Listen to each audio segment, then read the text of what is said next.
Bon, bah, j'ai appris pour les EHPAD, là, hein, la jeunesse française. Vous devez être choqués, vous aussi. Tout le reste du monde est choqué. Personne ne se permet de faire autant d'outrage à nos anciens. Vous n'avez pas vu, là, en province? Ils mangent une fois par jour. Quelle honte! Le bain, c'est même plus 2 par an. Je crois que la douche, c'est une fois par mois. Donc le bain, adieu, hein, ça sera tous les 10 ans. Non, puis bon, faut pas tâcher les vieux au lit, c'est pas bien, ça se fait pas, ça. Vous avez grandi où? Hein? Alors je sais qu'il y a du sous-effectif, d'accord, ils sont mal payés. Mais tout de même, un peu d'empathie. Vous serez vieux un jour, vous imaginez? Et puis les nanas de nuit, là, qu'enlèvent les piles des télécommandes pour que les vieux leur foutent la paix, elles restent toute la nuit devant les vintage et les garçons. Ah non! Vous n'êtes pas de garde pour regarder la télé. Alors je sais, les vieux, des fois, ils sonnent 15 fois en même temps. Tous ensemble. Vous devenez fous.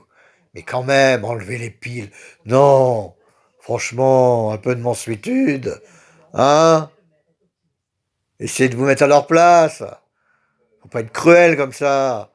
Je sais qu'il y en a qui sont liquides, hein. Ça tremble. Faut changer les couches toutes les heures. Mais bon, attention, il y a des visites, ils ont peut-être un peu de famille. Renseignez-vous avant. Ceux qui ont plus de famille, soit. Même si c'est pas très humain comme attitude, mais bon, imaginez celui qui débarque avec ses frères gitans. Pas bon, hein? Ils vont retourner à l'institution, là. S'ils voient du caca sur elle et c'est fait sur elle depuis 3 jours, ils l'ont pas changé. Hein? Elle mange plus, elle a les dents qui tombent. Toutes les maladies. Puis elle se tape la tête contre les murs quand elle arrive à marcher. Avec les cicatrices que ça augure. Les bleus. Vous allez passer un sale quart d'heure. Quand les gitans se fâchent, attention à vous. Bon, demain, sujet sensible, hein. Le bel enterrement. Enfin, la réunion de crise d'abord. Et puis la décoration, Légion d'honneur, hein, pour ces 4 fonctionnaires. Et puis ensuite, nous verrons l'enterrement, je pense, dans les jours qui viennent. À moins que ce soit en intimité, je sais pas, on verra. Mais franchement, surveillez vos collègues, quoi. Le gars, il était djihadiste, vous imaginez? Embauché depuis quel âge? 15 ans? On n'a rien vu. Il était en djellaba dans l'immeuble où il y a d'autres collègues policiers aux portes d'à côté. Personne ne le voyait aller acheter les croissants. Franchement, en djellaba. Il aurait dû s'habiller en Père Noël, hein. Il serait passé encore plus incognito, le Gus.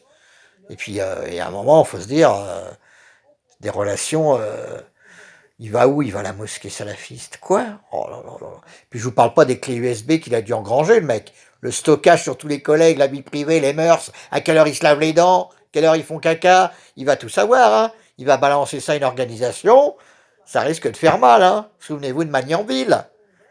Assassinat à domicile, ces pauvres flics. Alors là, franchement, moi, les bras m'en tombent. Si on doit surveiller tous les collègues jour et nuit, imaginez dans la Légion.